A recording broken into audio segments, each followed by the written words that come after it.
invited speaker for today is Dr. Varyvoda. So I'm going to give you a quick introduction to Dr. Varyvoda. Is an assistant professor of practice and program director of environmental health sciences at the Mel and Annie Zuckman College of Public Health, University of Arizona, with extensive experience in climate adaptation, food systems, and environmental risk assessment. Dr. Varyvoda has served as co-investigator on state-funded research and as principal investigator on international food safety study. Formerly an associate professor in Ukraine, she holds a PhD in geography and environmental sciences from VN Karazin Kavik. Dear colleagues, it is a true honor and privilege to present at the World Food Day Conference 2025. My presentation today focuses on factors influencing that. The United States food system is among the largest and most complex in the world. It's highly industrialized and consolidated, known for its high productivity, driven by advancements in mechanization, agrochemicals, and biotechnology. But this system also faces significant challenges, including climate-related threats, biodiversity loss, water insecurity, and epidemic levels of diet-related chronic diseases.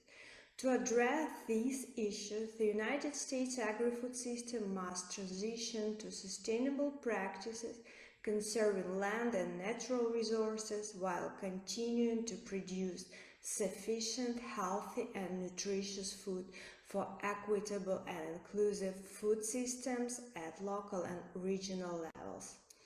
Today, American agriculture is ripe for a sustainability transition. A recent McKinsey survey found that nearly 90% of U.S. farmers are aware of selected sustainable farming practices, yet holistic adoption remains low.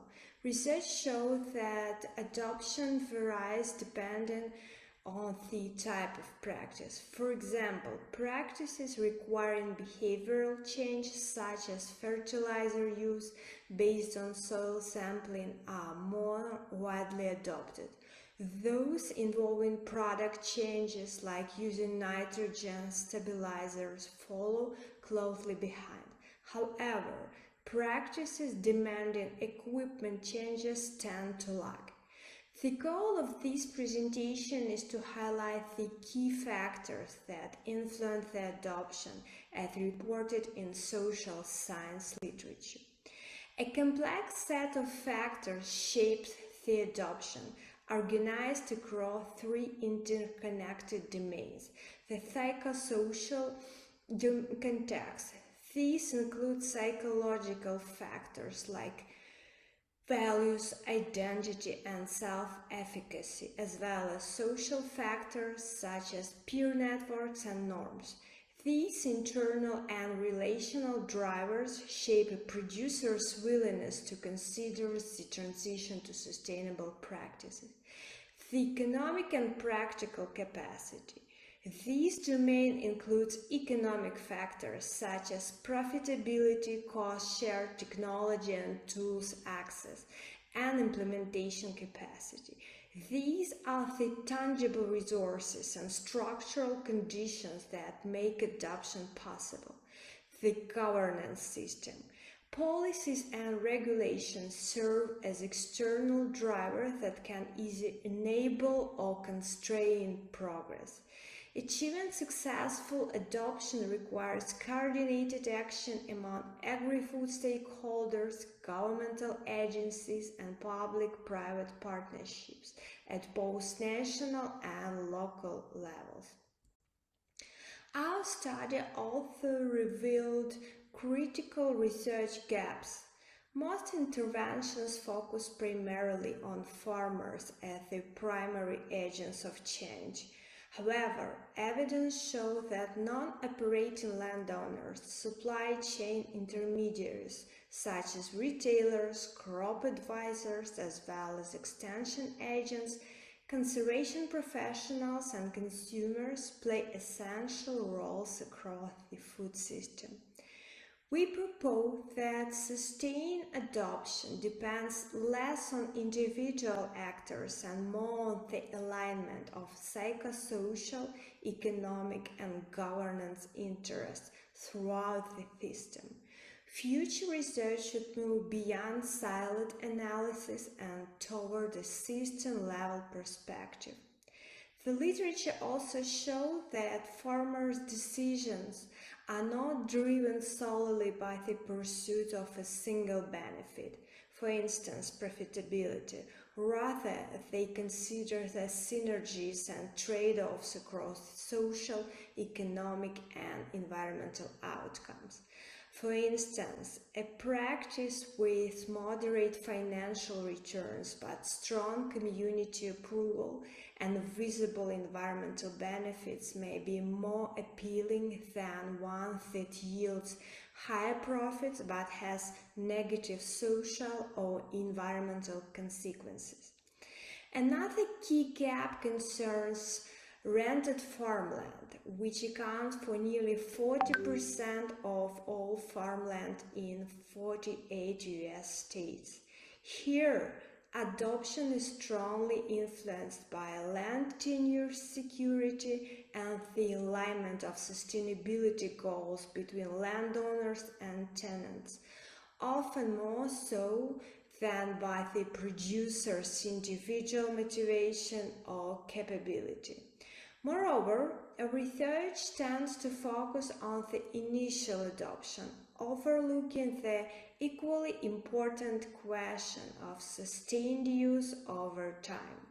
We argue that the factors influencing the sustained use or abandonment of sustainable practices are distinct from and often more complex than the factors driving initial adoption. This calls for longitudinal mixed method studies capable of tracking adoption across the full life cycle, from planning and implementation to operation, maintenance, and monitoring. Finally, the literature emphasizes the contextual nature of adoption. Effective interventions must account for agroecological conditions, market dynamics, farm typologies, and the psychosocial profiles of farmers and other food system actors. This calls for a portfolio of case studies and field-based narratives that are site-specific, participatory, and capable of generating actionable and evidence-based recommendations. Now, I'd like to briefly highlight several key recommendations for policy and practice. First, we need to shift towards system-based interventions.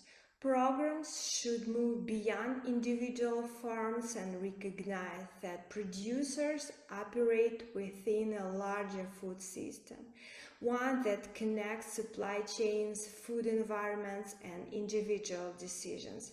Addressing cross-cutting economic, environmental, and social drivers is essential for meaningful change.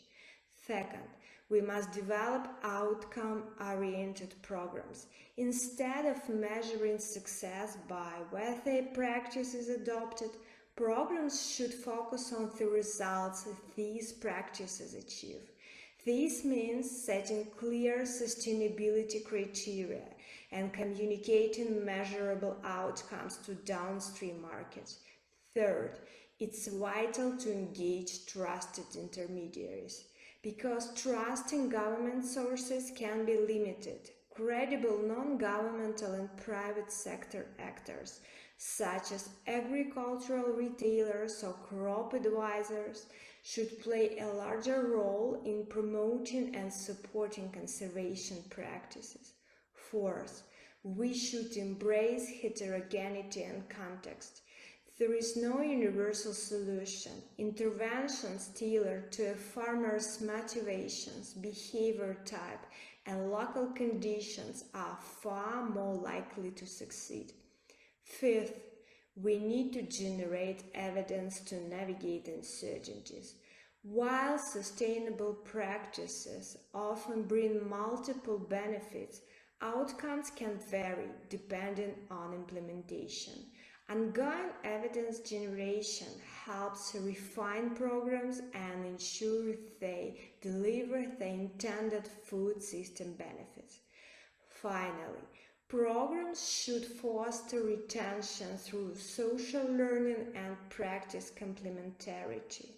Farmer-led mentoring, peer networks, and collaborative learning models are proven to be more effective than traditional outreach. To prevent disadoption, initiatives must encourage complementarity practices that reinforce each other and sustain long-term change. In conclusion, the success of sustainability initiatives will depend on how well they emphasize measurable benefits, address uncertainties, and build programs that both leverage opportunities and overcome persistent barriers.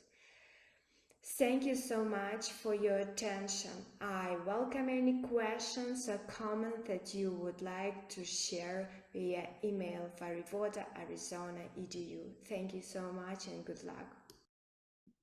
Thank you.